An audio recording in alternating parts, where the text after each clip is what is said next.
il y a quelques sgoulottes pour avoir des enfants. Et que moi-même, personnellement, j'ai une fille qu'elle n'avait pas d'enfant plus que 8 ans.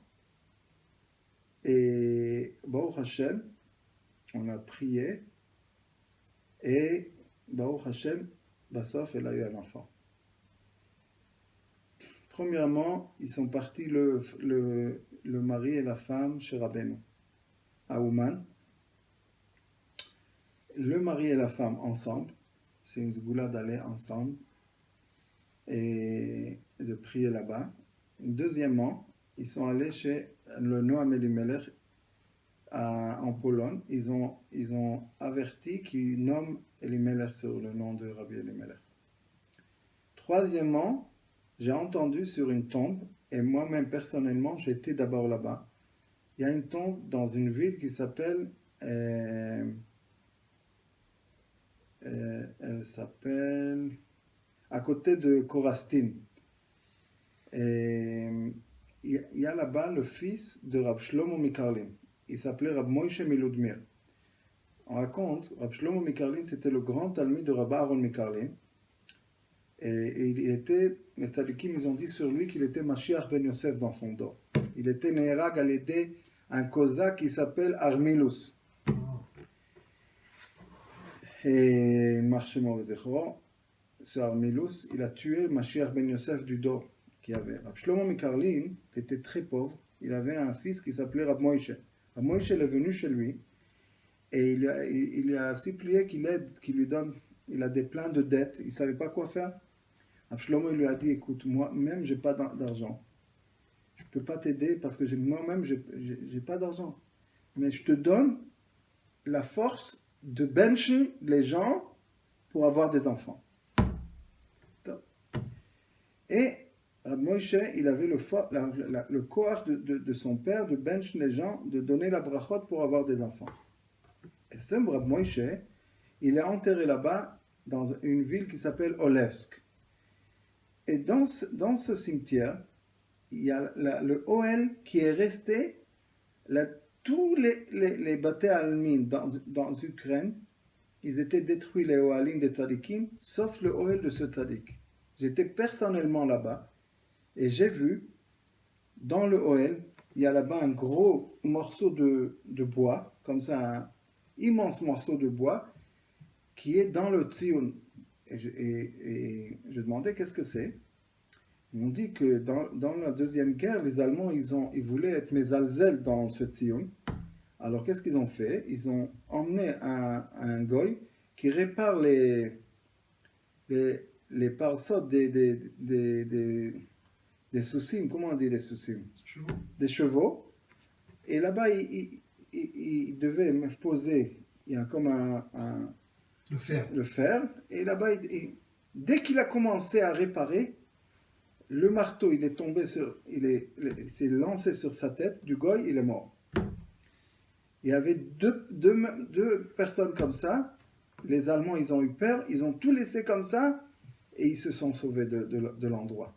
Et jusqu'à aujourd'hui, on voit là-bas, quand on rentre au Tzion, on voit là-bas ce morceau de bois qui est resté jusqu'à maintenant. Alors j'ai entendu de ça, je suis allé, j'ai prié là-bas avec ma femme, sur ma fille, et Baruch Hashem.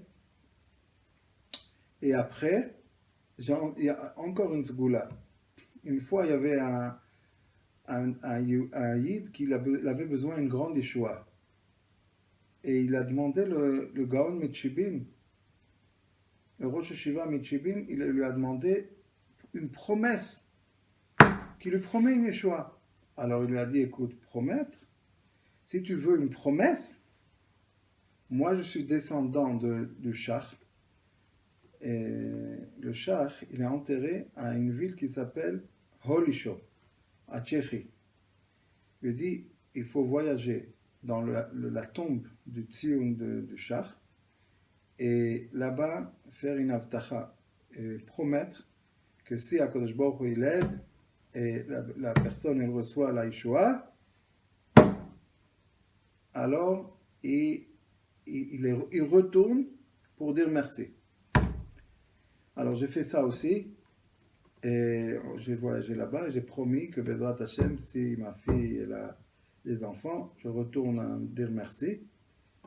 Et Baruch Hashem, après 8 ans et demi, Baruch Hashem, elle a eu un garçon. Et Karov Hashem lechol korav lechol asher yikra'u be'emet.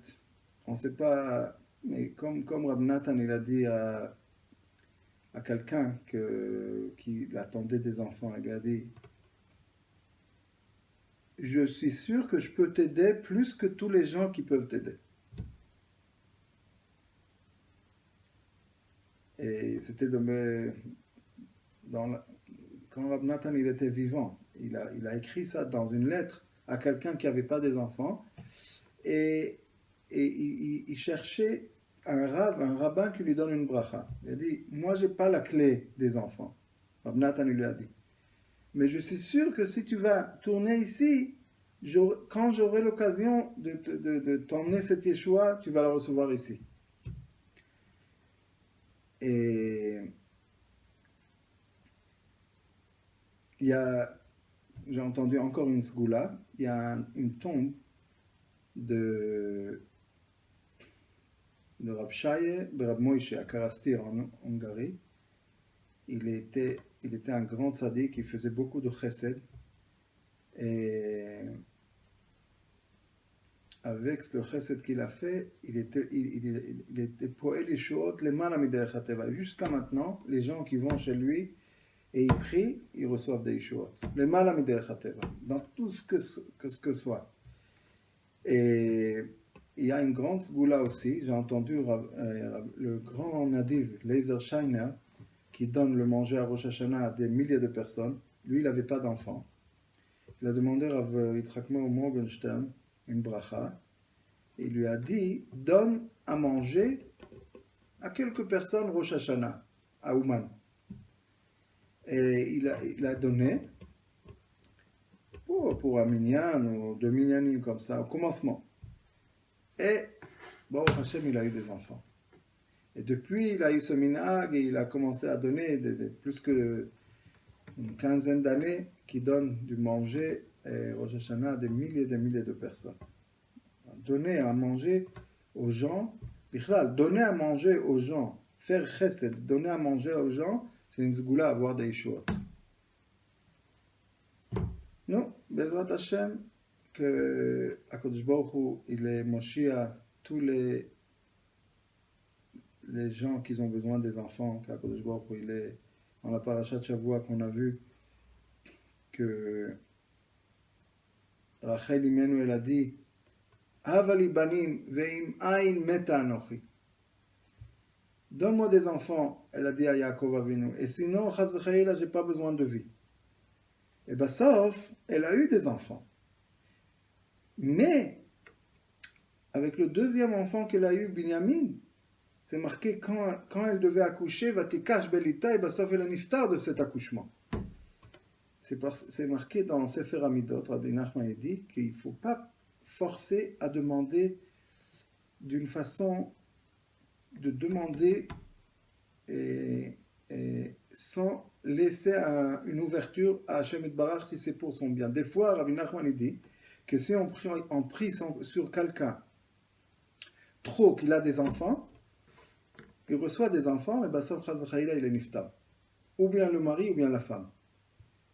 Et personnellement, j'ai entendu un copain, il m'a raconté qu'il avait une fille, qu'elle n'avait pas d'enfants. Et elle a fait tout pour avoir des enfants. Elle a commencé à avoir des enfants. Et après quelques enfants qu'elle a eus, elle est tombée malade et elle est nifta. Et je connais aussi quelqu'un, il s'appelle Rabbi Yaakov Gedalia Tfilinski. C'était le neveu de Rabbi Yaakov Meir Sherten. Il n'avait pas d'enfants. Et sa femme, elle a supplié d'avoir des enfants. Et il est parti à Ouman. Et quand il est retourné de Ouman, sa femme, elle est tombée enceinte. Et un peu après qu'elle a accouché une fille, ce Rabbi Yaakov Gedalia, il est nifta. Et alors les gens de Breslev, ils se sont rappelés de ce qui est marqué dans Sefer Hamidot, que des fois, si on prie, on force, prier à quelqu'un qui n'a pas des enfants et qu'il a des enfants, parce qu'on ne sait pas les cheshbonot de Hashem Bar. Des fois, HaKadosh Baruch Hu, il empêche, il n'emmène pas tout de suite des enfants à la personne pour le laisser en vie ici. Alors, même quand il fait des tfilotes pour avoir des enfants, il faut terminer avec une phrase, et Bono Shalom, je ne sais pas ce qui est bien pour moi. Je demande berachamim vetachanunim, je te supplie berachamim vetachanunim, fais pour mon bien. Si tu sais que maintenant c'est pas bien, alors je ne demande pas ça. Toi, tu sais qui est vraiment, vraiment bien pour mon bien. C'est pour ça que Rabbi Nachman dit que même dans la tfila, il ne faut pas faire trikat hasha'a. C'est marqué, Kol hadocheket hasha'a, hasha'a dochakto. Toute la bria, tout la gzerat mita qui est descendu au monde, c'est à cause de la trikat hasha'a que Adam Arishon il a fait. S'il aurait attendu jusqu'à Shabbat, toute la bria, elle aurait changé. Il n'y avait personne qui mourrait. On n'aurait pas dû travailler pour la parnassa tellement. Les femmes, ils n'auraient pas subi avec les accouchements tellement. Vechoule. Un peu attendre. Mais la personne ne sait pas. Si on aurait montré un film, quelle est la récompense d'attendre à la personne, comment il aurait attendu. C'est pour ça que Hamtana, c'est Otiot Matana. Mais quand la personne elle est dans la misère, dans le nisayon, c'est très difficile. Tu dis à quelqu'un, un enfant il veut le bonbon, il veut... Maintenant, il crie, il chiale, il s'affole. Nous aussi, on est des petits enfants. Quand on se conduit comme ça envers Hashem Yitbarach, tout le temps il faut savoir, terminer la phrase de la tfila, et bon Shalom. Je ne sais pas qu'est-ce qui est pour mon bien. Sauve-moi de trikat hasha'a. Je ne veux pas être dochek tasha. Si chas v'chaïla, c'est trikat hasha'a, je fais pas. Je veux pas. Et quand quelqu'un il termine cette fila avec une phrase comme ça, alors quand il reçoit le cadeau de Hashem Yitbarach, c'est avec tout le bien. Parce que c'est marqué Hashem Yitbarach, il est Gomel Chassadim Tovim. Quand Kodesh Baruch Hu fait un chesed avec une personne, il fait le calcul du chesed, que c'est un chesed de tous les côtés. Un chesed mushlam, Tovim. C'est pas, il lui donne à Chaz v'chaïla quelque chose et de l'autre côté, Chaz v'chaïla, il le tape. Non. Non, Hashem Yazor, qu'on a le zchut que quand Kodesh Baruch Hu, d'abord qu'Kodesh Baruch Hu nous emmène pas des nisyonot. Et quand le nisayon arrive, chacun avec ses nisyonot, qu'on sait que Hamtana, c'est Otiot Matana. Et que HaKadosh Baruch Hu donne la force et la émouna à tous les gens qui attendent, ou bien qu'ils attendent des enfants, ils attendent la parnassa, ils attendent des yeshuvada, ils attendent n'importe quel yeshua qu'ils ont besoin, qu'HaKadosh Baruch Hu nous donne la savlanout et la émouna de tenir le coup jusqu'à la fin de la tâche.